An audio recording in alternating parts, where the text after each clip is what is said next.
Добрый день, мы из Украины и я рад приветствовать вас на своем канале.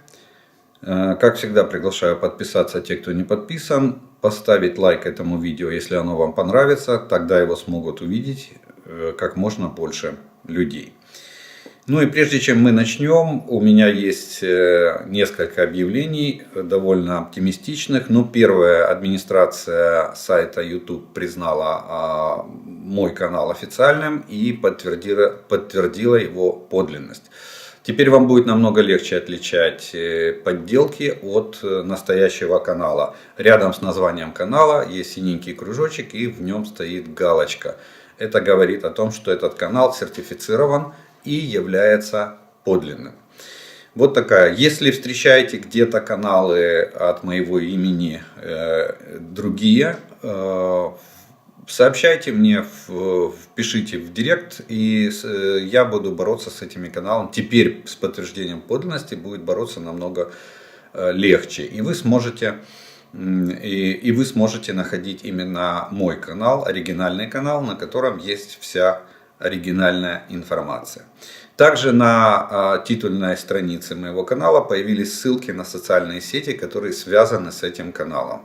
Сайт, моя страничка в Фейсбуке, по-моему, подкаст я разместил и еще что-то.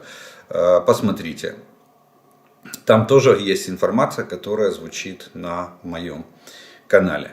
Так что мы не стоим на месте, мы развиваемся и движемся вперед. Ну что ж, а теперь мы приступим к очередному видео по оперативной обстановке. И у нас сегодня на календаре 21 января и киевское время 16 часов.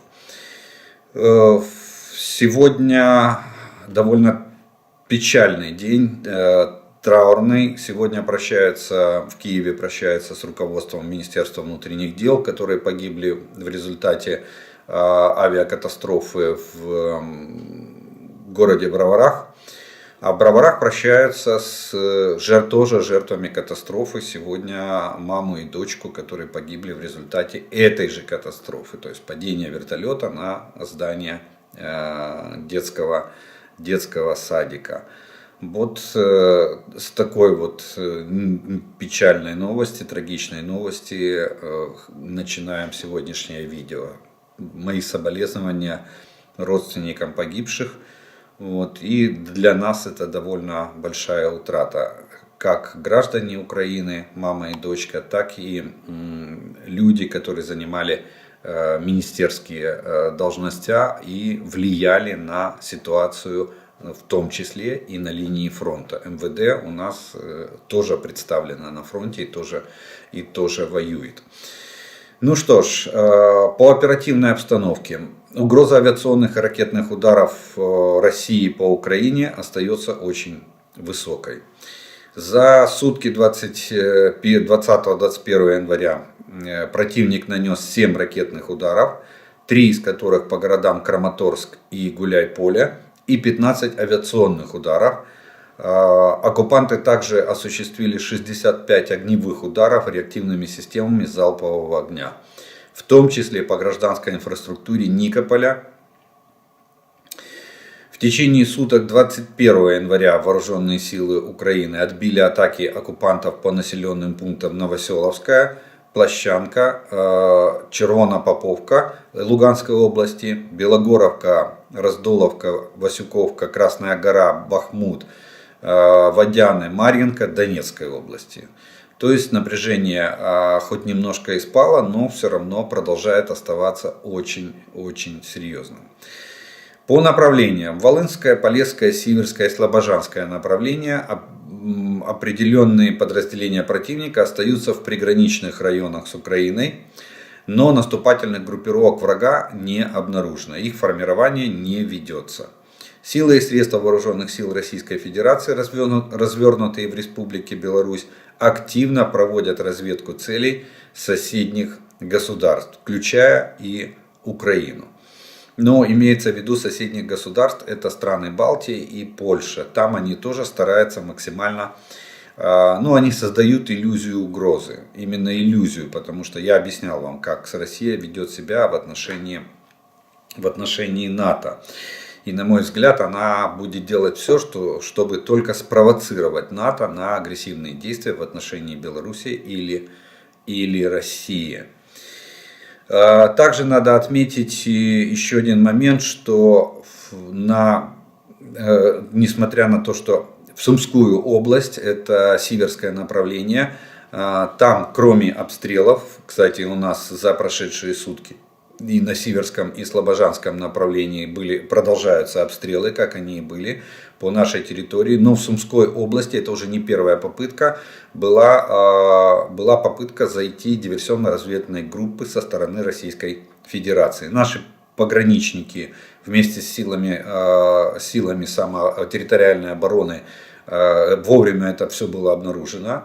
И открыли огонь по противнику, враг сразу же откатился на свою территорию. Больше попыток в течение суток не предпринималось. Кстати, это вот все к разговору о том, что насколько укреплена наша граница.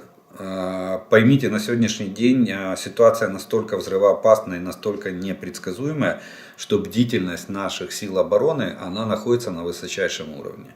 И видите, кстати, это не первая уже попытка прорыва. И на Харьковском направлении была попытка захода ДРГ. Кстати, ДРГ же не прорывается, ДРГ она ползет скрытно, старается быть незаметной.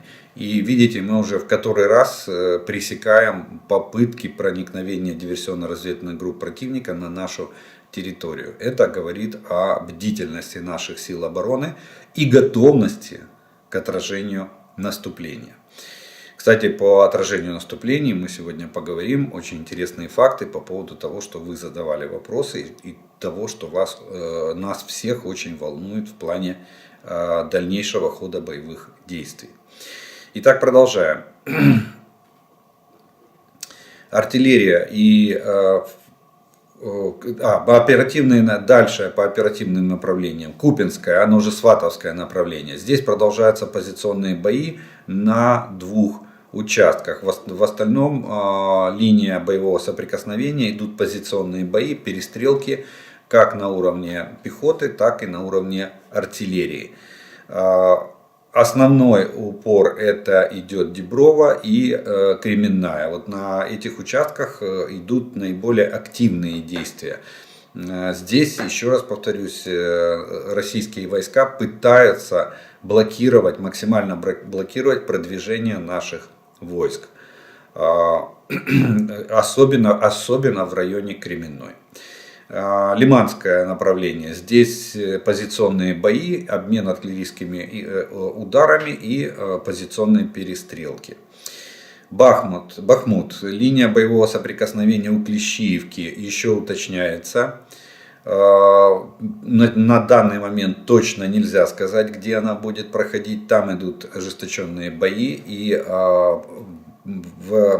линия боевого соприкосновения перемещается с места на место. Враг бьет артиллерией по району Ивановского, пытается стереть с лица земли этот населенный пункт для того, чтобы нашим войскам нечего там было оборонять или негде было там обороняться. Продолжаются бои у Белогоровки, это бахмутское направление, это та, которая ближе к Бахмуту. Вы тоже задавали такой вопрос. Спорного и Веселого, а также Раздолевки, Благодатного и Красной горы. То есть все бахмутское направление сегодня идут интенсивные бои. Противник пытается атаковать. Противники за последние сутки враг получил частичный контроль над Краснополевкой. Вот, на остальных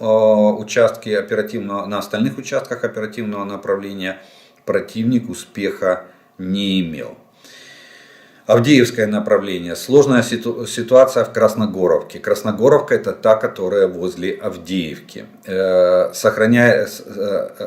Там эта сложная ситуация сохраняется, то есть идут очень интенсивные бои. Линия боевого соприкосновения колеблется.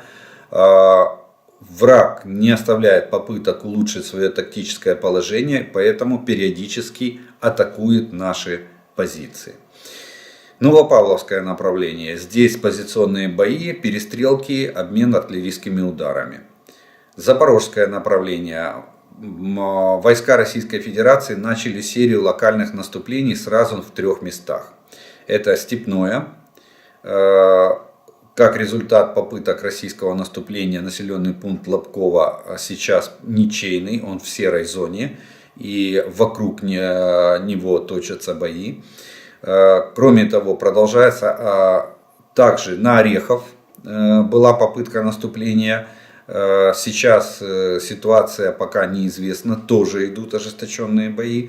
И на Малиновку, вот 3 направление. То есть Степное, Орехов и Малиновка была попытка организовать локальное наступление на эти населенные пункты. Бои в направлении этих населенных пунктов продолжаются. На данный момент продвижение противника в глубину нашей территории не зафиксировано. Но и сказать точно, где сейчас проходит линия боевого соприкосновения, на данный момент мы не можем. Ждем итог этих боестолкновений на этих направлениях. Кроме того, продолжаются артиллерийские дуэли. То есть наша артиллерия борется с артиллерией противника. Противник пытается наносить нам огневые удары с помощью артиллерии. Херсон. Херсонское направление. Оккупанты в очередной раз обстреляли артиллерией и и реактивными снарядами Марганец, Никополь Днепропетровской области, Антоновку и Херсон Херсонской области. Есть жертвы среди гражданского населения. Наша артиллерия ведет контрбатарейную борьбу. Кстати, сегодня с утра начался обстрел центра города Херсона, и наша артиллерия в кратчайшие сроки развернулась и начала вести ответный огонь. Чем закончилась эта дуэль, пока результатов, к сожалению, нет. Я думаю, что мы их получим к вечеру, и завтра я их оглашу в очередной оперативной сводке.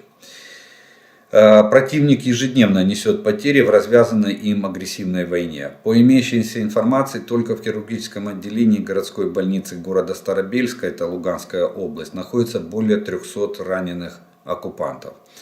Для оказания медицинской помощи российские оккупанты используют не только и без того переполненные медучреждения временно оккупированных населенных пунктов, но и обустраивают полевые госпиталя в таких учреждениях, как детские сады. Я так понимаю, что там есть кровати, и меньше надо завозить имущество. Так что они пускают в ход все. Кроме того, в центральной больнице Нижних Серохозов, это Херсонская область, насколько я понимаю, заменены все врачи. Они еще и боятся доверять своих раненых нашему медперсоналу. Лечат только, и российские врачи лечат только персонал оккупационных войск Российской Федерации. Аналогичная ситуация сложилась и в Каланчаке, где уволили местных врачей, а на замену привезли медиков из временно оккупированной автономной республики Крым. Местным жителям запрещено посещать больницу. То есть они боятся всего. Боятся диверсий, боятся саботажа со стороны медперсонала. Поэтому привозят наш персонал увольняют, привозят свой персонал, из оккупированных территорий. И, кстати, я говорил, сейчас военкоматы ведут активную мобилизацию. Это уже не найм, как это было летом. Это уже активная мобилизация военнообязанных медиков и медперсонала разных специальностей. И их сюда свозят для обслуживания нужд российской армии. Воздушные силы Украины за сутки 20 января нанесли 18 авиационных ударов по сосредоточению живой силы и техники противника.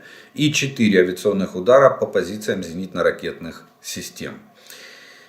Также воздушные силы Украины сбили 2 разведывательных беспилотника типа Орлан-10 и Мерлин-ВР. Это новый вид беспилотника.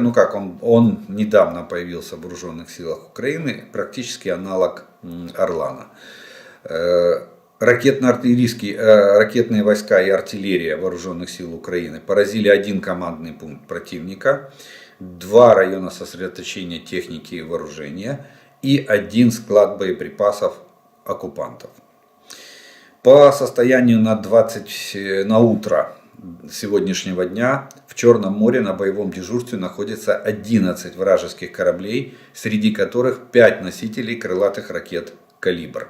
Эти 5 носителей включают в себя и подводные лодки, и надводные корабли. Общий залп носителей крылатых ракет может составлять 36 ракет. В Азовском море враг продолжает контролировать морские коммуникации, удерживая на боевом дежурстве 2 боевых корабля. Они не являются носителями ракет «Калибр». То есть в Азовском море носители ракет «Калибр» на данный момент не зафиксированы. Ну что ж, вот такие военные события произошли на всех оперативных направлениях, а также на линии фронта от Харькова до Херсона. Хочу напомнить, что часть информации для составления сводки предоставлена командой Deep State, которая занимается мониторингом и контролем военной обстановки. Кстати, на карту этой команды я всегда даю ссылку в описании к этому видео. У меня нет технической возможности показать вам карту в ходе этого видео, поэтому я предлагаю вам: открываете карту, ставите в фоновом режиме мою сводку и оперативную и смотрите динамику на карте команды Deep State. Что ж, а теперь мы немножко рассмотрим военно-политические новости. Но уже еще не утихли до конца страсти вокруг Рамштайна. Мы вчера обсудили, я вам рассказал основные отправные моменты. Вижу, в вопросах есть касательно вооружений, которые нам, и боеприпасов. Я на них сегодня постараюсь ответить. Вот. Но жизнь продолжается, идет дальше, и мы уже видим новую риторику. Ну, кстати, все идет я так понимаю, все идет по плану, примерно как сценарий был расписан, я говорил, на мой взгляд, в Соединенных Штатах, так оно и движется. Я говорил, что дадут все виды вооружений, вот они и дают. С танками немного заминка. Кстати, там уже появились новые предложения по танкам, я сейчас озвучу. Вот. С танками немного заминка. Я так думаю, что просто, наверное, не настал момент, когда нам надо давать танки западного образца. Именно поэтому и заминка. Единственное, что позиция Олафа Шольца может быть по некоторым таким косвенным признакам может быть связана с позицией Путина. Я усматриваю здесь зависимость Олафа Шольца от российского диктатора. Вот. Но тем не менее, жизнь идет дальше, и поднимается вопрос следующих образцов вооружений. И вот Нидерланды оказались впереди планеты всей, и в Нидерландах стали звучать предложения о том, что не пора ли передать Украине истребители F-16. На это отреагировали сразу Соединенные Штаты и сказали: конечно же пора. Мы не возражаем, чтобы наши союзники и партнеры передавали Украине западные образцы авиации. Так что, видите, остаются только одни ракеты. То есть дискурс поднят. Все, в поле дискуссии находится F-16, значит, в вопросах передачи это всего лишь вопрос времени. И причем, насколько я понимаю, вопрос ближайшего времени. Может это быть несколько недель, может быть несколько месяцев. Но, как говорил Ллойд Остин, окно возможностей до весны. Поэтому я думаю, что до весны мы, скорее всего, и получим западную авиацию в состав сил обороны Украины. Ну и дискурс дальше продолжается. Что у нас остается еще не затронутое? Ракеты. Мы еще не получили ракеты с дальностью пуска порядка 300 километров. Для того, чтобы в полной мере воспользоваться, хотя бы не в полной, а хотя бы в частичной мере приобрести паритетное вооружение. Конечно, на 500 километров и на 1000 нам пока никто не дает, но... Тут же вдогонку Нидерландов сегодня появляется новость о том, что Великобритания поддерживает идею передать Украине дальнобойные ракеты, рассматривает возможность передать Украине ракеты собственного производства, которые являются аналогом ракет Атакамс. А это говорит о том, что об этом сообщает CNN. И это говорит о том, что эти аналоги могут быть применены с помощью тех же самых Хаймарс, тех же самых реактивных систем залпового огня, которые есть сегодня на вооружении Украины. Ну что ж, тогда получается, что, как говорил наш министр иностранных дел пан Кулеба, что если мы получим авиацию и ракеты, то в принципе мы заполним весь список или закончим список вооружения, которое нам необходимо для победы в этой войне. А именно, танки — это уже вопрос диалога. Кстати, если Германия сейчас, я думаю, додавят Германию в ближайшие месяцы, но во всяком случае там уже ставится вопрос, что если Германия не хочет передавать свои танки, то достаточно будет того, что Шольц даст разрешение на передачу третьей стороне танков «Леопард», которые находятся на вооружении армии союзников. И этого будет достаточно для того, чтобы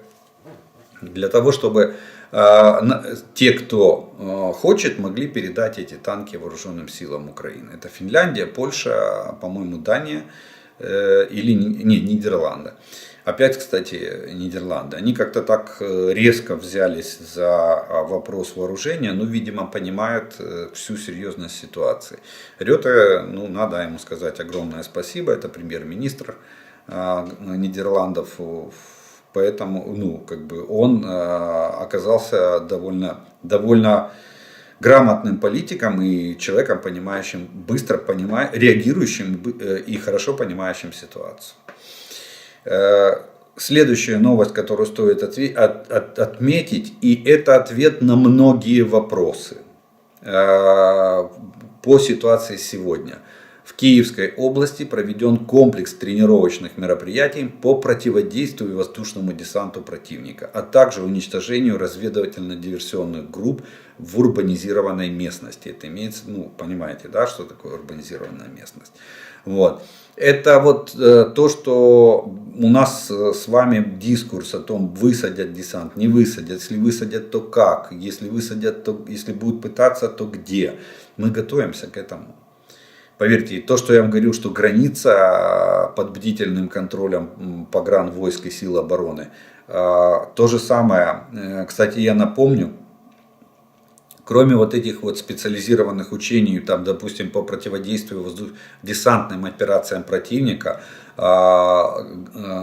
глава обороны Киева генерал Наев сообщал о том, что вокруг Киева отрыты тысячи километров траншей.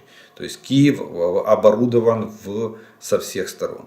Но судя по тому, что вчера мы узнали новость, что Министерство по реинтеграции временно оккупированных территорий исключило город Киев из зоны возможных боевых действий, говорит о том, что мы полагаемся на укрепленность наших границ. То есть сегодня вопрос, что противник дойдет до Киева, в генеральном штабе не рассматривается. Иначе бы такого приказа мы с вами бы не услышали. И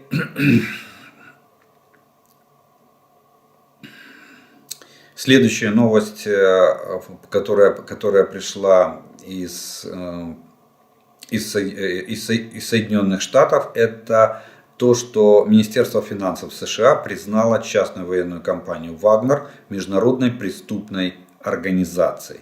Об этом сообщил координатор стратегической коммуникации Совета по нацбезопасности США Джон Кирби. Это говорит о многом. Дело в том, что сейчас на эту организацию она объявлена террористической, то есть любые контакты с этой организацией повлекут за собой санкции со стороны Соединенных Штатов и стран, которые поддержат это решение. Далее, на тех людей, которые уже известны в контакте с этой организацией, и Пригожин как глава ее, на них будут наложены персональные санкции. Я бы отнесся к этому серьезно. Почему? Потому что без скептицизма. Почему? Потому что Министерство финансов Соединенных Штатов имеет собственную финансовую разведку. они создали ее недавно. Этот орган занимается поиском денег. Причем, поверьте, у них возможности просто гигантские. Они находят все. Они находят офшорные счета, они находят безымянные кошельки, которые там на анонимные подставные лица, кошельки, на которых хранятся или деньги везде, по всему миру. Так что, а мы знаем, что Пригожин числится одним из кошельков Путина. Так что сейчас будет интенсивный поиск. Но я думаю, что они уже знают. Кое-что они знают, где что заблокировать или заморозить, чтобы Пригожин не мог воспользоваться теми счетами, которыми он сегодня финансирует вот эту частную военную кампанию. Далее надо отметить, что еще одна новость из Соединенных Штатов, что Соединенные Штаты собрали разведданные и подали в Организацию Объединенных Наций доказательства того, что Северная Корея поставляет оружие и боеприпасы, в том числе частной военной компании Вагнера. Об этом сообщил тот же Джон Кирби. На брифинге он также представил спутниковые снимки, свидетельствующие о перевозке вооружения из Северной Кореи в Российскую Федерацию. Причем они зафиксировали как вход вагонов, российских вагонов, и так и их выход уже с оружием на территорию России. Вполне возможно, что закупали, ну, может быть, не столько для ЧВК Вагнера, может быть, вообще для вооруженных сил, а может быть, были прямые поставки для представителей ЧВК Вагнера. В любом случае санкции будут. Ну, на Северную Корею понятно, что очень трудно наложить санкции, она и так вся под санкциями. Но накануне разговора с Китаем у Соединенных Штатов это козырь в переговорном процессе. И Соединенные Штаты будут, как говорится, в беседе бить по глазам, позорить Китай за то, что они... А Китай на сегодняшний день является основным спонсором существования государства Северная Корея. Китай, и иногда там пыталась вклиниться Россия в обеспечении их жизнедеятельности, но в основном поддерживает эту Северную Корею Китай. Далее, следующая новость из Великобритании у нас пришла. Это новость о том, что, помните, нам должны были передать 2 британских тральщика. Решение принималось в 2022 году, накануне, точнее в 2021 году, накануне начала войны. И мы ждали вот перед началом, в конце года 2021 мы ждали приход этих тральщиков. Так вот, сейчас эти тральщики отремонтированы. Я так понимаю, что в ходе экипажи на них подготовлены. И сейчас в скором времени эти тральщики будут переданы Украине и придут в Украину. Они нам очень пригодятся, потому что у нас огромная проблема с разминированием акватории Черного моря. Мы постоянно в районе Одессы ловим мины, которые отрывают якорные, которые срывают шторм с якоря и их выбрасывают на берег. Мы их вынуждены подрывать, потому как разминировать их практически невозможно. Ну и довольно большие участки Черного моря заминированы. Так что тральщики нам будут нужны. И это от Великобритании это довольно хорошая новость. И еще один хочу, новость наша, она как бы украинская, но она пришла из Соединенных Штатов. Daily Best, агентство, издание, сначала опубликовала статью о том, что, причем интервью главы Фонда госимущества Украины, пана Умера. Рустем Умеров. Он в том числе является членом украинской группы по переговорам с Россией. Что он там делает, вообще непонятно, занимая такой пост.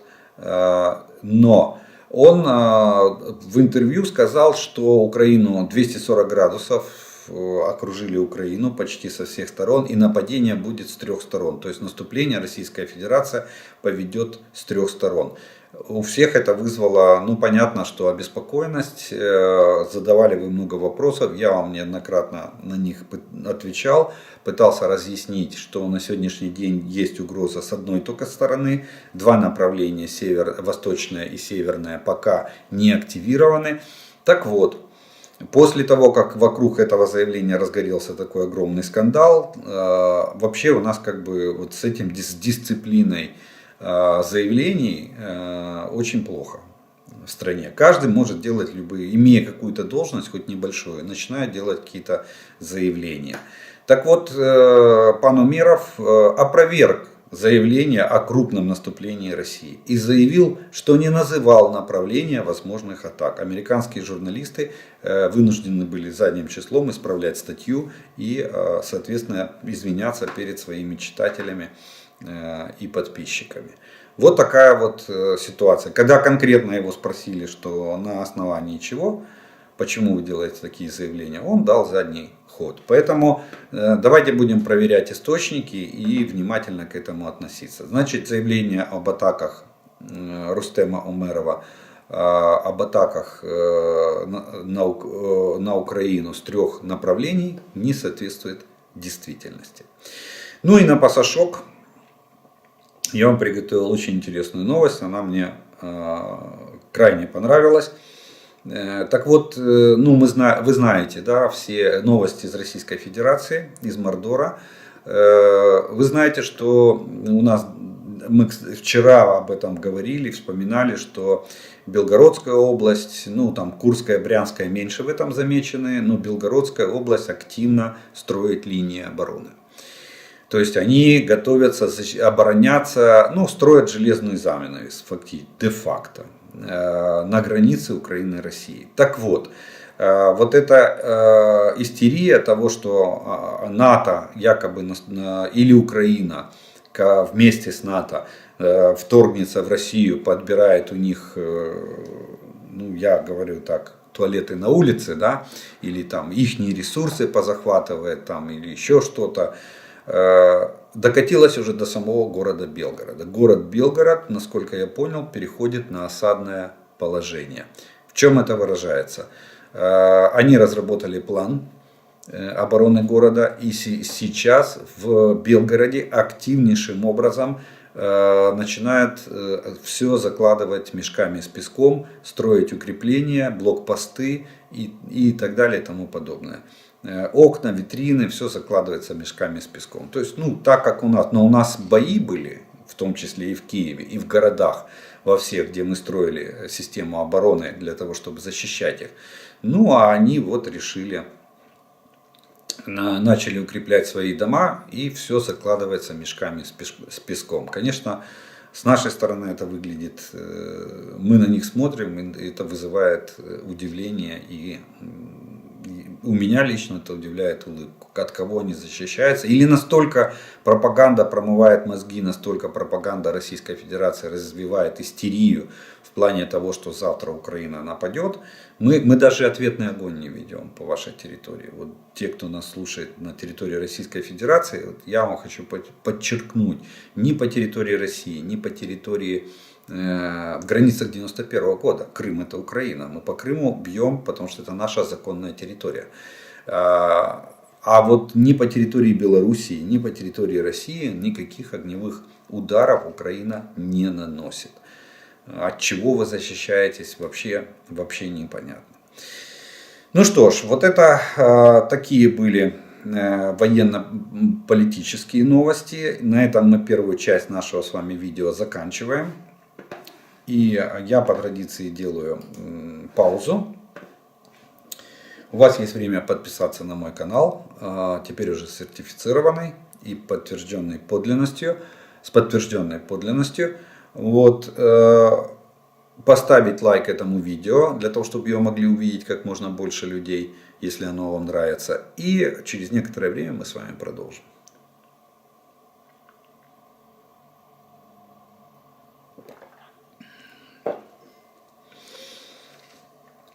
А первый вопрос сегодняшнего дня будет следующий. Олег, вы говорили, что есть страны Европы, которые не дают Украине больше оружия, потому что боятся остаться голыми и боссами. Ну, допустим, что останутся они голыми и боссами. Так, а кто на них нападать-то будет? Что, Польша нападет на Германию или Франция нападет на Бельгию? Эти страны что не понимают, что сейчас единственная угроза для Европы это Россия. И если коллективно помочь Украине и скинуться оружием, то Россия будет разгромлена и не сможет ни на кого нападать. Может разумнее помочь Украине оружием, чтобы самим потом не воевать. Ну и вот тут комментарий к этому вопросу, я на него отвечу сейчас. Но комментарий такой, мне кажется, не очень правильно сформулирован вопрос. Они же все находятся в НАТО, и есть 5 статья, плюс США и другие огромные страны. Я думаю, надо так формулировать вопрос, именно с этой точки зрения. Ведь если и кто-то нападет на их страну, Польшу или другую, то нападут на все НАТО. А значит, все НАТО будет в этой оборонительной войне. Лично для меня выглядит, конечно, странно, тем более после стольких месяцев этой войны. То, что нам до сих пор не дают западные танки и самолеты, чтобы как можно быстрее закончилась война. И мы вернулись на границы 91 года. Ну, давайте по порядку. Почему они боятся остаться голыми и боссами? Дело в том, что Российская Федерация создала такой миф. Вот мы уже разгромили этот миф про вторую армию мира. Мы уже не боимся Российскую Федерацию. Мы прекрасно понимаем, что их можно бить. Мы их бьем довольно успешно. И только нехватка вооружений сдерживает наши войска для того, чтобы мы двигались вперед и вышли на границы 91 года. Я не говорю закончили войну, потому что это может быть не фактом окончания войны, выход на границы 91 года. Вот. Но мы их уже не боимся, нас ничем уже не испугать. Ракетными ударами мы учимся защищаться от них. Авиационными ударами мы от них уже защитились, нету бомбардировок с самолетов. Высадка десанта, она уже сегодня невозможна. Ни сухопутного, ни морского. Мы готовы отражать десантные операции. Ситуация на фронте, я не знаю, все уже применено. Мы знаем, как с ними воевать. Страны Запада до сих пор находятся в страхе от угрозы нападения Российской Федерации. Кстати, если вы погуглите, особенно вот среди сериалов, да, есть сериал, как Россия нападает на Украину.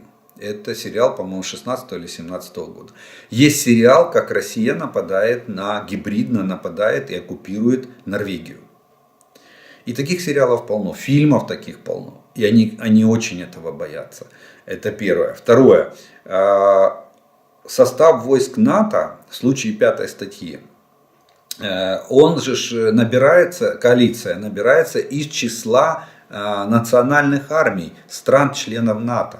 Поэтому, если они отдают свое вооружение, то, соответственно, когда НАТО потребует в состав международной коалиции по защите одного из членов войска, что они дадут? Им нечего будет давать. Вот это еще есть опасения. Им надо четко, кстати, 18-19 января накануне саммита, накануне заседания в формате Рамштайн, были консультации в формате НАТО именно по объемам передачи оружия. Кто сколько может отдать, чтобы не снизить свою боеспособность.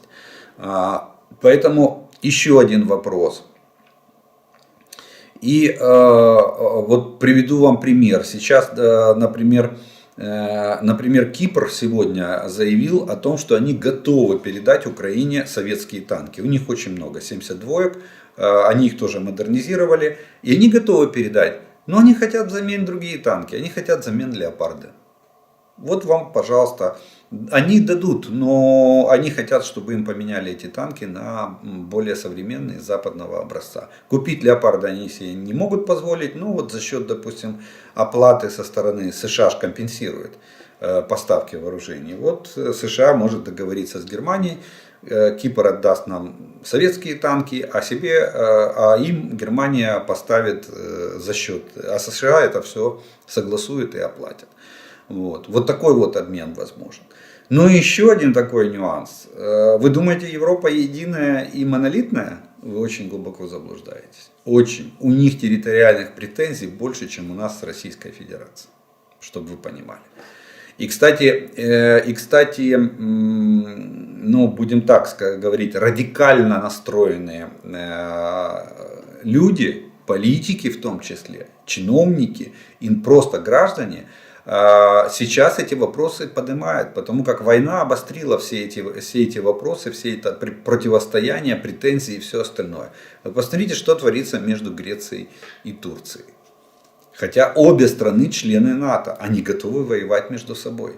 И США вынуждены балансировать между Турцией и Грецией для того, чтобы хоть как-то утихомирить эти претензии. Там уже дошло до того, что корабли фактически бортами сталкиваются. Пока еще огонь не открывали, слава богу, но уже есть. В Польше прозвучали недавно, месяц или полтора назад, претензии к Германии по поводу территорий. Что есть земли, оказывается, исконно польские, которые до сих пор находятся в составе Германии. Ну, я уже не говорю там о других странах, та же Франция и Бельгия. У них там есть створные территории. Но там пока, слава богу, меньше всех говорят и больше всех помалкивают. Вот в этом плане как бы молодцы. Но не факт. Смотрите, что на Балканах творится. Поэтому у них нет сегодня помните, как этот человек с ружьем, да? Нет, винтовка нужна. Без винтовки сегодня нельзя. Вот так и эти страны. Поэтому своя рубашка всегда ближе к телу. Они все понимают. Они понимают угрозу со стороны Российской Федерации. Они понимают, что надо дать оружие Украине, иначе завтра оно пригодится самим себе. Но они думают немножко по-другому. Они думают, что да, оружие, конечно, Украине дать надо, но и себе надо оставить. Так, чтобы хватило.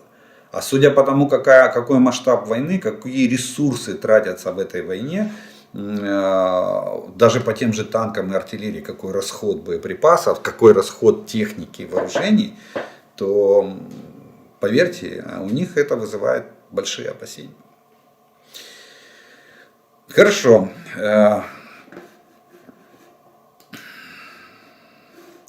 Следующий вопрос сегодняшнего дня – это расскажите, пожалуйста, о боеприпасах GLCDB, что это такое и как может применяться.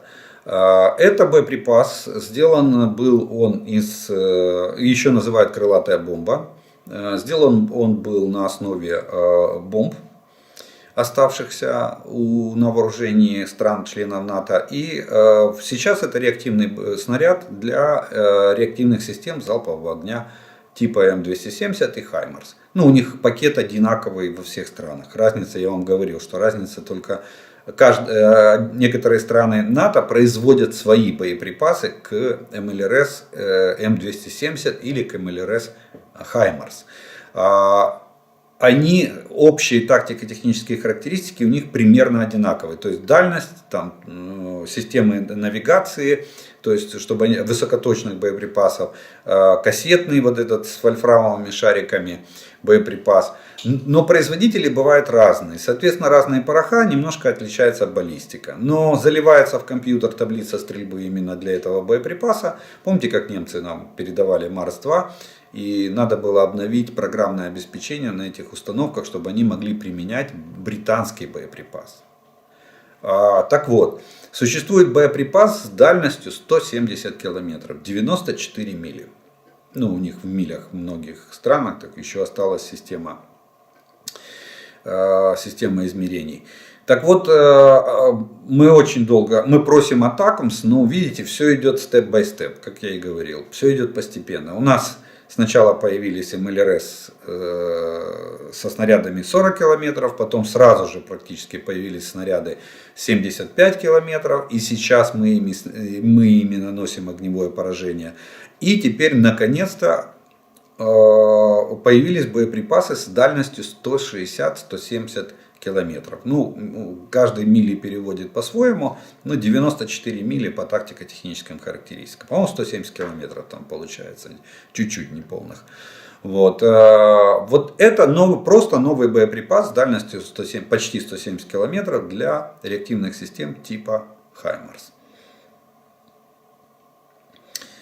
Нам вот в последнее время крайне активно поставляют бронетехнику и артиллерию почти в бригадных комплектах. Может ли это быть признаком того, что готовится серьезная драка и мы будем весной наступать?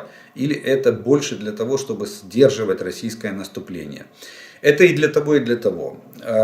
Ну, как бы я сторонником, я сначала предположил и высказал вот в своих видео о том, что ну, сначала нам надо сдержать российское наступление. Нам надо провести оборонительную операцию и нанести максимальный разгром российской вот этой вот первой волне мобилизации, на основе которой Путин хочет выставить, как сказал наш главком генерал Залужный, войско там численностью до 200 тысяч человек. Но сейчас я вот смотрю заявления таких серьезных военных, ну, например, генерал Милли, это глава комитета начальников штабов Пентагона. Он сказал, что что Украина может перейти в контрнаступление, но они рекомендуют, и аналитики американские говорят об этом, что они рекомендуют не спешить Украине переходить в контрнаступление, не дождавшись всех поставок техники по вот этому пакету, по результатам заседания в Рамштайне, которое состоялось вчера.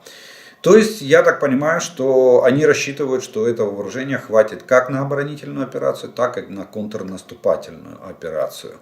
Вот. И мы готовим сейчас, я так понимаю, готовим резерв, в том числе, вы правы, бригадными комплектами, для того, чтобы осуществить. И, кстати, вчера задавали вопрос, я отвечал на него, я сказал, что мы не будем ждать. Если Россия не сможет подготовиться к марту месяцу, в марте начать наступление, то мы начнем его наступление сами, если мы будем к этому времени готовы.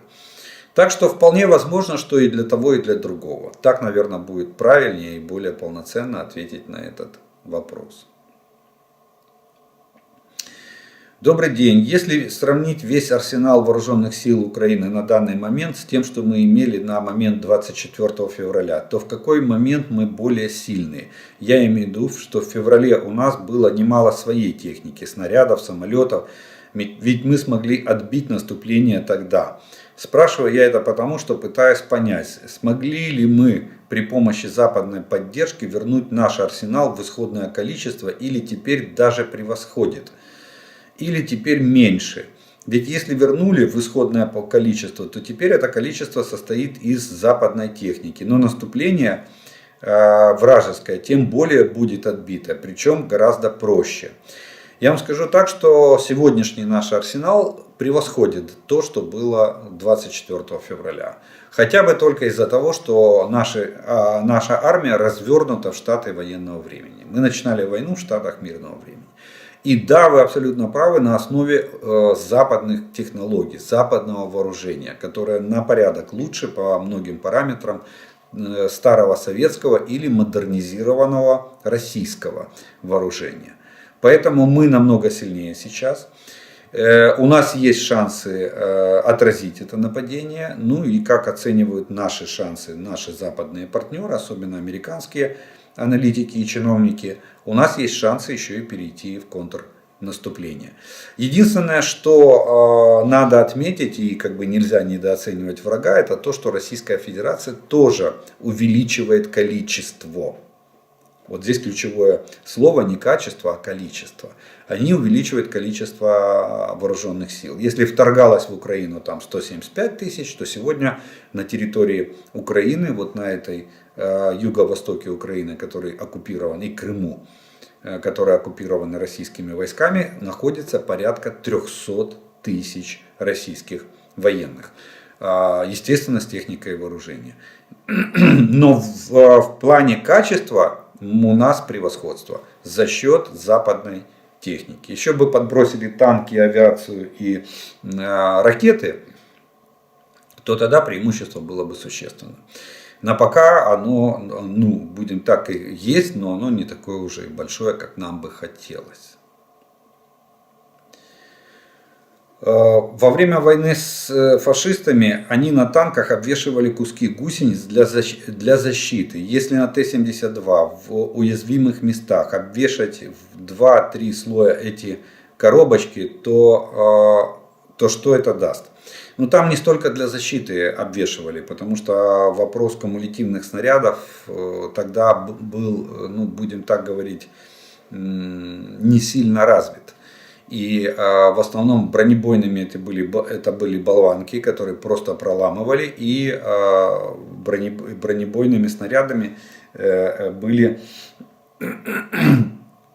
появились первые снаряды с остальными сердечниками, с остальными тогда еще сердечниками для бронепробиваемости. И тогда траки защищали, но их еще вешали из-за того, что надо было ремонтировать танки. И эти траки заменяли в случае попадания в гусеницу, перебивали, надо было менять несколько траков, добавлять. Вот для этого снимали эти навесные траки. Плюс вы не забывайте, что трак Второй мировой войны крепился на стальном пальце. Запас хода его на стальном пальце был очень и очень маленький. Они очень часто выходили из строя, поэтому возили с собой запасные, то есть перетирались. Сегодня там траки, гусянка танка ходит 5000 километров за счет резинометаллических шарниров, которые вставлены в каждый трак. Вот. Поэтому, но сегодня ты хоть в 2 слоя обвесь траками танк, ну, во-первых, вы его утяжелите только, это раз. Но второе, сегодня кумулятивные снаряды, бронебойные снаряды, которые снаряды с вольфрамовыми сердечниками, подкалиберные снаряды, они дырявят все, что можно дырявить. Ну, если ПТУР бронепробиваемость по характеристикам 800 мм, 800-900 мм брони, то трак не спасет. Ни один слой, ни 2 слоя трака не спасет. А у, допустим, таких вещей, как Стугна, как Джевелин, у них тандемная головная часть. То есть первая часть разносит эти траки, а вторая часть пробивает саму броню. Понимаете? То есть тут нет, траки уже не спасут. Здравствуйте, такой вопрос. Мне говорят, что зажигательные и фосфорные боеприпасы это 2 разные вещи. Как для меня, разницы между ними нет. Знаю, что этот заряд запрещенный для применения из-за негуманности. Что скажете вы? Есть разница? Нет, разницы нет. Смотрите, фосфорные боеприпасы, ну как такового понятия фосфорного боеприпаса, оно существует. Это боеприпасы, которые начинены белым фосфором и либо смесями с белым, на основе белого фосфора. Но это разновидность зажигательных боеприпасов. То есть есть понятие зажигательные боеприпасы как вид боеприпасов, причем они есть от патрона до авиационной бомбы и даже до ракеты. Головная часть может быть зажигательная. Главная задача создания очага пожара. В случае с патронами там и стрелковым вооружением там просто очага пожара, а начиная от артиллерийских боеприпасов и до ракет это создание массовых очагов пожара. То есть когда на большой площади пытаются поджечь там, сухостой, траву и так далее. Или просто вот как бомбардировки там были и в Авдеевке мы наблюдали, и в Бахмуте мы наблюдали, когда все горит. Вот. А фосфорный боеприпас, снаряды, в которых применяется белый фосфор или смеси на основе белого фосфора, их называют фосфорными боеприпасами, но это разновидность зажигательных боеприпасов, подвид. Поэтому да, это в принципе одно и то же. Почему белый фосфор, снаряды с фосфором, там белый фосфор применяется, так называемый. Почему они отнесены к негуманному оружию и запрещены? Потому что воспламенение белого фосфора происходит самостоятельно. Он относится к химическим веществам, самовоспламеняющимся при контакте с воздухом. На основе кислорода, содержащегося в воздухе, происходит химическая реакция и фосфор самовоспламеняется.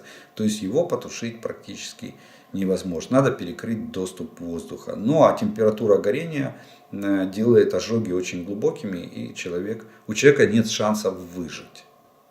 от применения в случае попадания у него на тело. Либо это сильнейшие ожоги, там 3-4 степени, вот, либо в этом случае выживаемость минимальная, либо человек просто умирает от количества полученных ожогов. Вот такая вот особенность. Но это подвид зажигательных боеприпасов. Скажите, пожалуйста, чем грозит Украине Россия, когда переведет свою экономику на военные рельсы? И как долго Россия может просуществовать в таком режиме? Слава Украине, слава вооруженным силам Украины. Смотрите, Россия в принципе самодостаточная страна, они могут даже опуститься до карточной системы, если удержат население от бунта в этом случае, и очень долго существовать там, замкнувшись внутри сами в себя.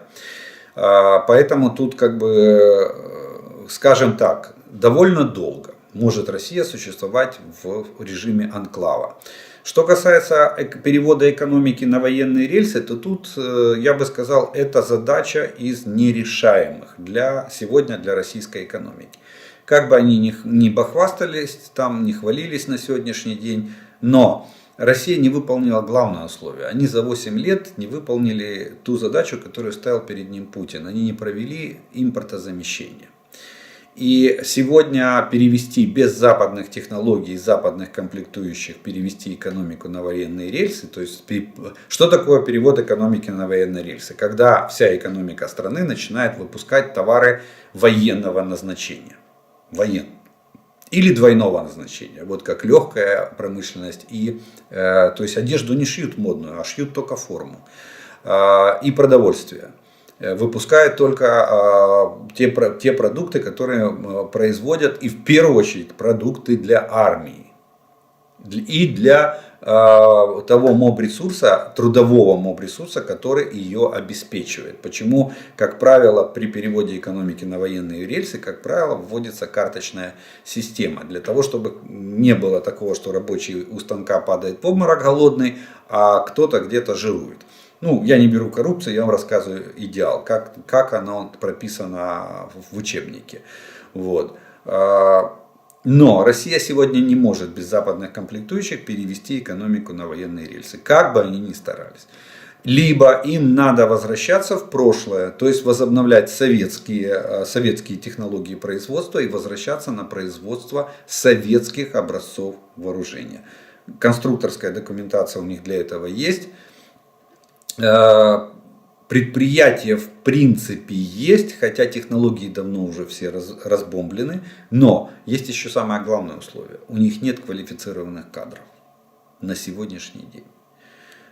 Даже часть тех кадров квалифицированных, которые сегодня были, они угнали на войну. В первой волне мобилизации, в этих 300 тысячах, они позабирали рабочих с этих предприятий, потому что большинство предприятий на момент начала войны находились в режиме бессрочных отпусков, то есть с приостановленным циклом производства. Поэтому то, что у них там работало, то они и осталось. Вот как там было 40 ракет, может они чуть-чуть увеличили 50. Но не факт, что они могут эти 50 выпустить каждый месяц, если, допустим, Запад потихонечку будет перекрывать серые каналы поставок комплектующих для этих ракет. Понимаете? Плюс они не могут расширить, поставить рядом второй конвейер, потому что для этого нужны производственные мощности и для этого нужен обученный персонал.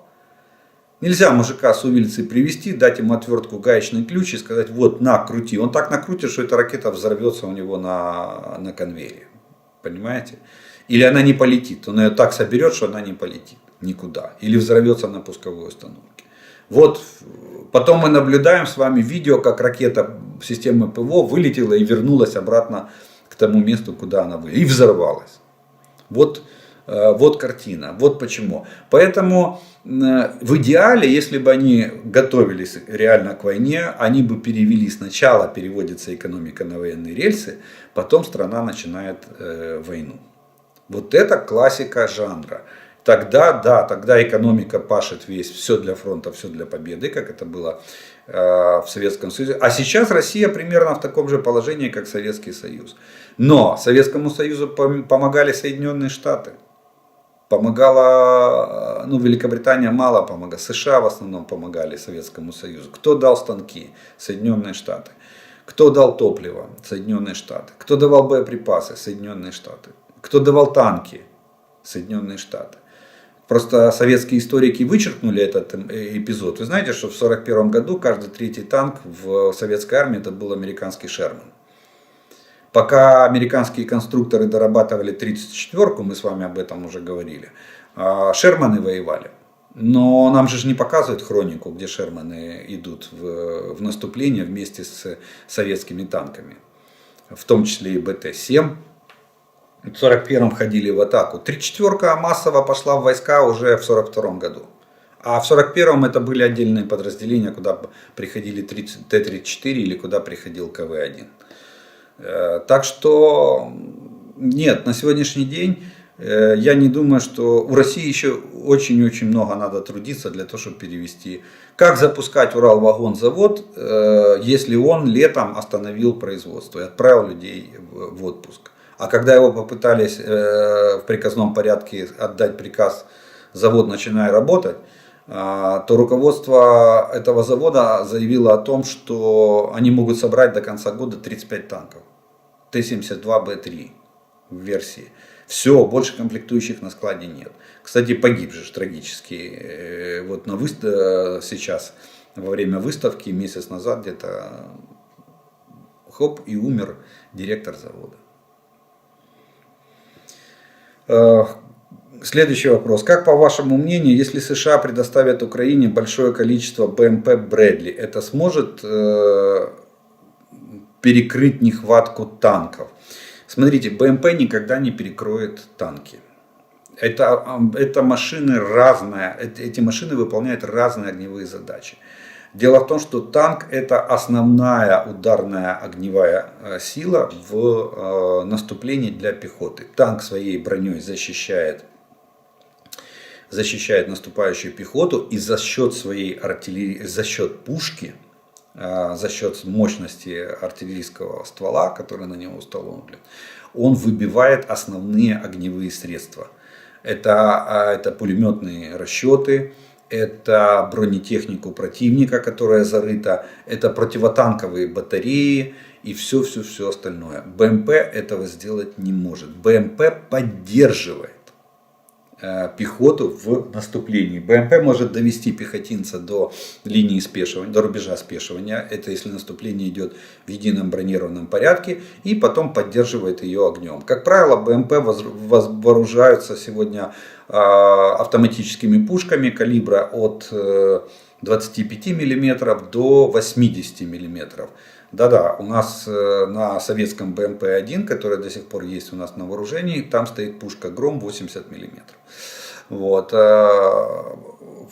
Поэтому я такой широкий спектр называю. Плюс на БМП могут быть установлены, пулемет, понятно, крупнокалиберный, и пулемет спаренный с пушкой, как правило, это делается.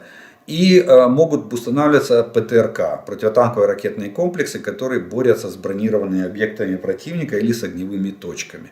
Но все равно они танк не заменят. И броня у БМП довольно слабенькая. Она исчисляется там пару десятков миллиметров. А вот танк нет, у него лобовая броня самая мощная. То есть он может идти в наступление, может идти в атаку. Плюс пушка, за счет ее точности и скорострельности, танк выбивает огневые средства, которые мешают продвижению наступающей пехоты. Вот в этом его основная задача. В обороне танк выполняет ту же самую функцию, только его, как правило, ставят в окоп. Кстати, поставленный в окоп танк, грамотно зарытый, его оттуда выковырять практически невозможно. Вот для этого, кстати, в Соединенных Штатах или в ведущих странах мира в вооружении создавались птуры, которые делают горку. Потому что попасть на стильной траектории в танк, который стоит в окопе, очень и очень тяжело. Плюс под удар попадает самая мощная часть брони, передняя часть брони. Как на башне, так и в корпусе танка. А вот когда ПТУР делает горку перед танком и бьет в верхнюю полусферу, которая на сегодняшний день самая незащищенная, там самая тонкая броня, там где люки на башне находятся. Да, и вот для этого и было это сделано. Но БМП никогда не заменит танк.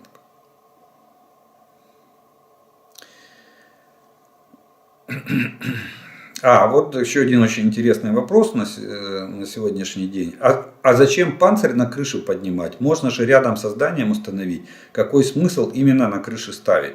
Это вот к тому, что в Москве там краном поднимали, и я говорил, что огромную машину тяжелую поднимают, чтобы еще крыша не провалилась. Но его ставят на крыше. Дело в том, что стоя на крыше, панцирь, комплекс ПВО имеет обзор 360 градусов до уровня земли. А если вы его поставите под зданием, то здание будет ему перекрывать обзор, и он ничего не увидит из-за этого здания. Он будет видеть только в промежутке между зданиями. Сегодняшние здания полностью закрывают обзор для радиолокационных станций, потому что они, как правило, собраны из железобетонных конструкций. А железобетонные конструкции являются мощнейшим экраном, потому что там арматура в середине, которая вся завязана как сетка, и вы ничего не увидите. Ну хорошо, и еще самолет летит или беспилотник летит в это здание, он летит над улицей, панцирь 1С его видит. Он залетает над крышей дома, уже панцирь 1С его не видит. А если панцирь 1С начнет стрелять и влупит в этот же дом. Поэтому установка на крыше это на господствующих высотах. Вот так военные говорят всегда. Установка вот таких систем ПВО объектовой защиты, то есть тактических, ближнего радиуса действия. То есть это уже система, которая вот в 5 километров, она ловит воздушную цель уже непосредственно перед самим зданием. Ей нужен обзор 360 градусов. И обзор должен быть 180 градусов по полусфере. Вот тогда она может обеспечить защиту этого здания. Во всех остальных случаях, если ее поставите под зданием, она бесполезна. Ну что ж, на этом вопросную часть сегодняшнего видео мы с вами закончим. И у нас остается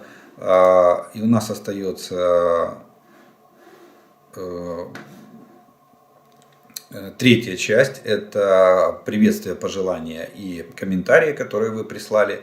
И первый комментарий сегодняшнего дня прозвучит следующий. Москва Москвой, опять же, комментарий касается установки на крыше систем ПВО. И не только на крыше, и по Москве по всей расставляют С-400, я же говорил, там уже не один, наверное, дивизион стоит, потому что, ну, как минимум на сегодняшний день из 3 районов есть информация и фото-видеоматериалы, где стоят РЛС и пусковые установки, плюс средний радиус действия вокруг Москвы расставлены торы и буки. Так вот, один из зрителей пишет: Москва Москвой, а по Севастополю теперь тоже забавно ходить. На здании штаба какая-то будка и подстрижены деревья. Мол, знаете, да, это сооружение, защищающее от волн эту самую бухту. На молу стоят машины, видимо, это зенитки. А на Константиновском Равелине постоянно работает вертушка, чего раньше не было. У входа в бухту постоянно стоит катерок. В бухте Южной, где Графская пристань, она Графская, я всегда думал, корабли ограждены буйками с сеткой. В жилом районе появились какие-то вышки у дороги. Кто-то считает, что это инертные вышки. Почему раньше таких не было? Это что-то другое. Бояться — это не то слово, наверное. Я думаю, они теперь и спать перестали. То ли еще будет. Ой-ой-ой. Вор не может спокойно спать. Видите, то есть и в таких, то есть в Крыму то же самое. Расстановка. Будка — это, скорее всего, наблюдатели, возможно, сторожевой пост, а возможно, допустим, зенитный пулемет установлен на крыше штаба для того, чтобы в случае чего отражать атак. Сетка вокруг кораблей, ну это дроны. Помните, была атака, кто-то провел такую успешную атаку в Севастопольской бухте. Вот.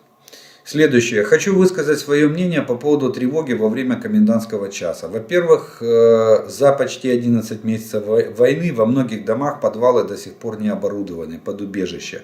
Многие затоплены или очень сырые. Там нет даже элементарных туалетов, а где-то в подвалах по-прежнему находятся какие-то частные объекты, которые закрыты. Поэтому и звучали рекомендации некоторых экспертов во время тревоги выбегать на открытую местность, чтобы не погибнуть под завалами дома.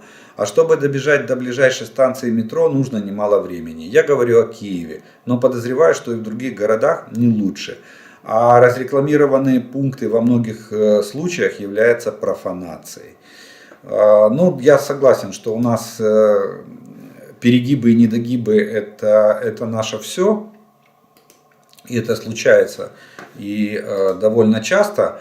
Вот. Ну, в таком случае, ну, компактная, если люди не одинокие стоят ночью, ну, надо все равно не стоять, надо все равно искать какое-то укрытие, какую-то ложбину, какой-то окопчик, какую-то ямку для того, чтобы укрыться. Потому что осколки летят вдоль земли, если не дай бог прилетает. А то, что подвалы не расчищены, так извините меня, спасение утопающего в том числе дело рук самого утопающего. Поэтому идите в ЖЭК, требуйте от местных советов, от тех, у кого на балансе эти дома, пусть вскрывают помещения, пусть откачивают воду, пусть... Я это наблюдал в марте месяце, вот в частности в городе Хмельницком. Мы были в эвакуации, и в первой же неделе нашего приезда, это была середина марта, ЖЭК повычищал все подвалы. Каждый день приезжали коммунальщики и выносили все под ноль, под метелку, выгребли все подвалы. Вот. Ну, это работа местных советов. Поэтому идите, берите за горло вот этих директоров ЖЭКов, и пусть они организовывают и чистят. Это их обязанность, кстати, содержать коммунальную собственность в том состоянии, в котором она должна быть. В пригодном для эксплуатации. Вот так правильно сказать. Следующее. Всем сердцем с Украины. Верим вам, молимся за вас, желаем западным странам быстрее шевелиться с поставкой оружия. Уже надоело. 2 шага вперед, 1 назад. С любовью из Вильнюса. Вот такое. А вот такой интересный очень комментарий, очень полезный. Шведы нам дали СВ-90. Это не просто БМП. Это БМП с 40-мм автоматической пушкой Бафорс со снарядами с программируемым подрывом. Это кошмар для пехоты в траншеях.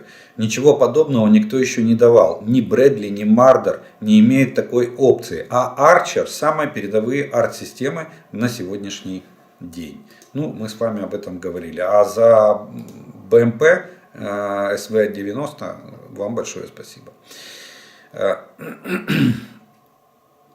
Олег, ваша фраза «константа» нарушает обычаи и законы войны для меня звучит приблизительно так же, как правило изнасилования несовершеннолетних, обычаи убийства людей преклонного возраста и так далее. Война — это то, чего не должно быть среди людей, и особенно у людей в 21 веке. А слова «обычаи и законы войны» придают статус легитимности убийству друг друга, нечеловеческому поведению. Вопрос к вам, как человеку военному. Как вы думаете, если бы все деньги в мире, которые тратятся на войны, на вооружение, на изобретение новых видов оружия, на пропаганду ненависти и нетерпимости, были бы направлены на обучение людей, общаться друг с другом, находить компромиссы в спорных ситуациях, на умение слышать других и умение договариваться. Если бы средства направлялись на воспитание детей, так чтобы им в голову не могло прийти, что не то что убить, а даже ударить, унизить другого человека за то, что он думает иначе, был бы результат. Это была бы утопия. Вот то, что вы описали, к сожалению, это утопия. Тогда надо человека лишить всех чувств, сделать из него робота, чтобы он выполнял только строго инструкцию. К сожалению, есть такие искушения у людей, которые не все люди могут преодолеть. И вот этот соблазн сделать что-то для себя лучше, чем для других, он, как правило, и приводит к таким результатам. Почему пришли? И это же не от хорошей жизни написали конвенцию и пришли к нормам и правилам ведения войны.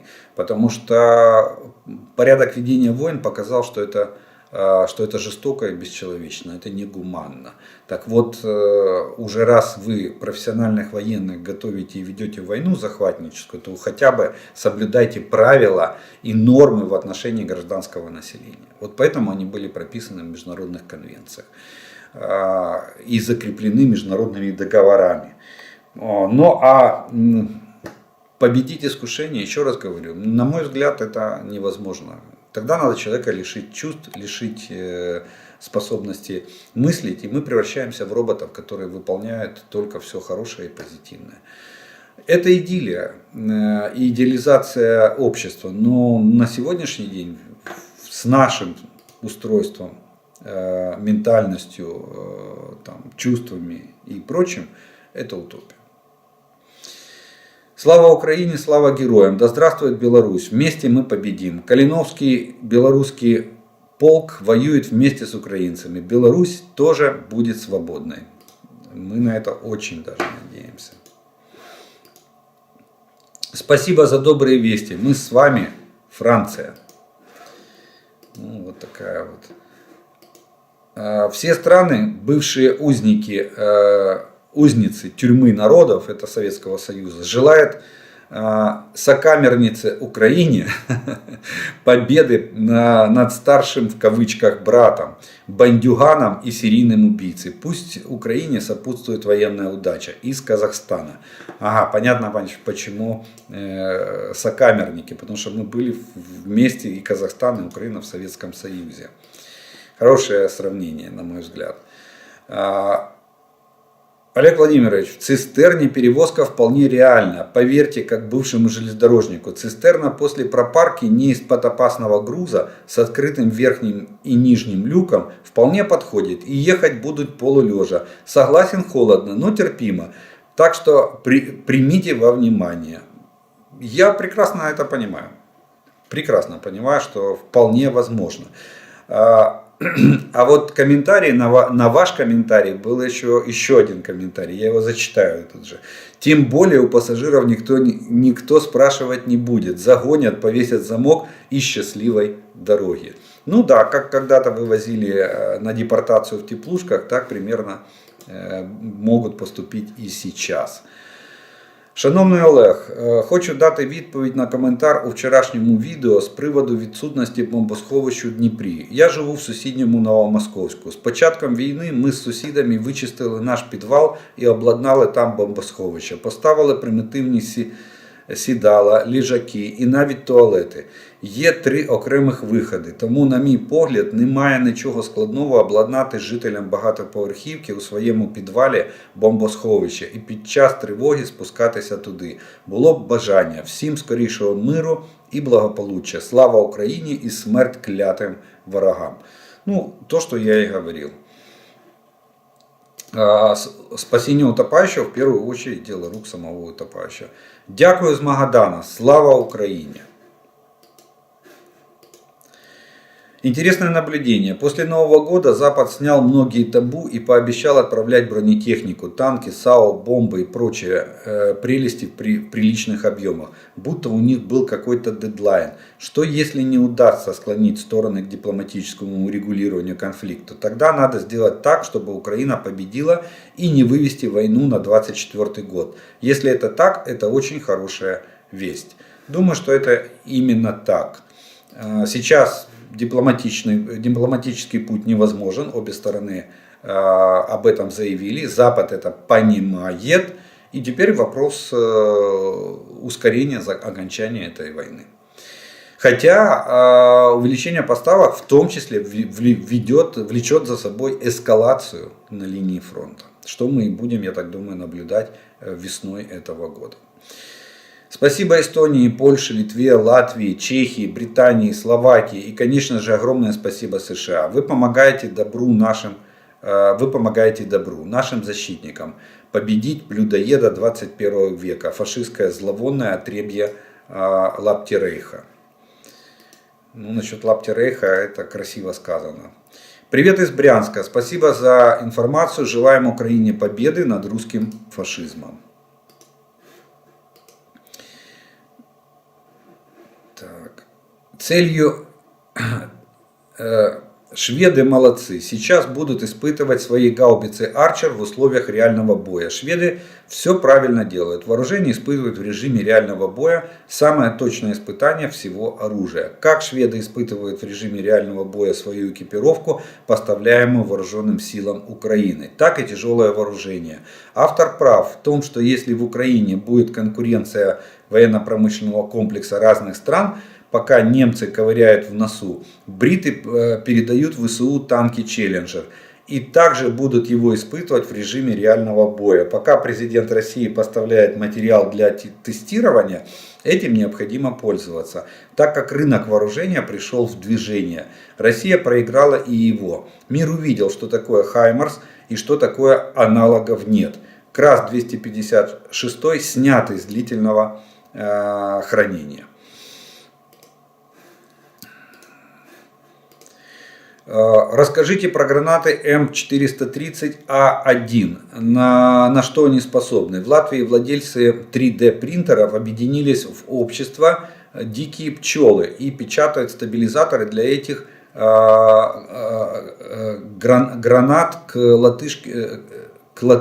латышским печатникам присоединились и энтузиасты из Литвы, Эстонии, Финляндии и Швеции. Стараемся приблизить вашу перемогу. Слава Украине! Граната М400А1 это 40-мм граната для автоматического гранатомета. Ну вот типа нашего ГС-17 «Пламя». Ну это не старый советский, но он у нас на вооружении есть.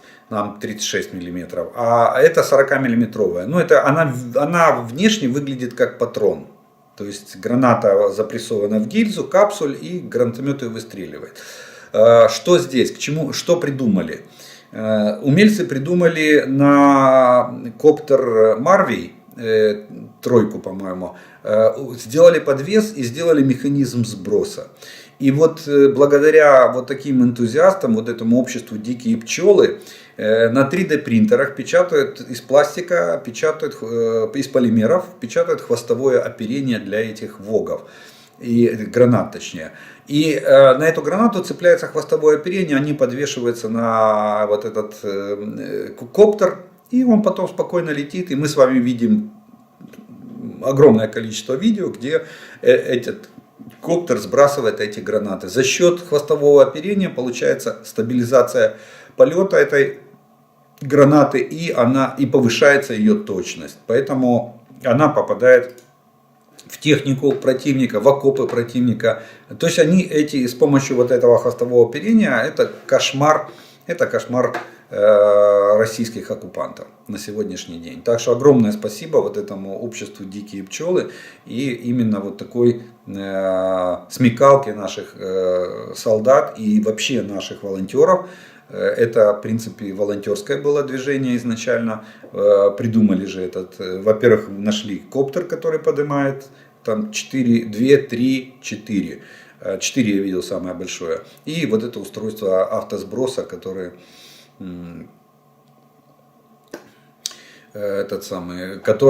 осуществляет этот автоматический сброс. Огромное спасибо Эстонии и Швеции за военную помощь.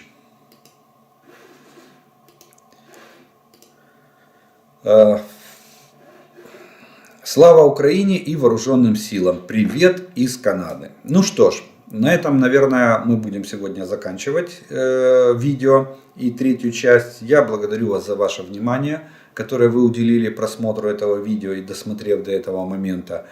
Как всегда, приглашаю подписаться на мой канал. Кто еще не подписан, поставить лайк этому видео, кому оно понравилось, тогда его смогут увидеть как можно больше людей. Так работают алгоритмы YouTube. Ну, я благодарю спонсоров и тех, кто поддерживает канал, за вашу помощь и поддержку. Благодаря ей у меня есть возможность записывать эти видео и доносить до вас эту информацию. Ну, а мы с вами продовжаємо вірити Вооруженим силам України. Перемога за нами. Слава Україні!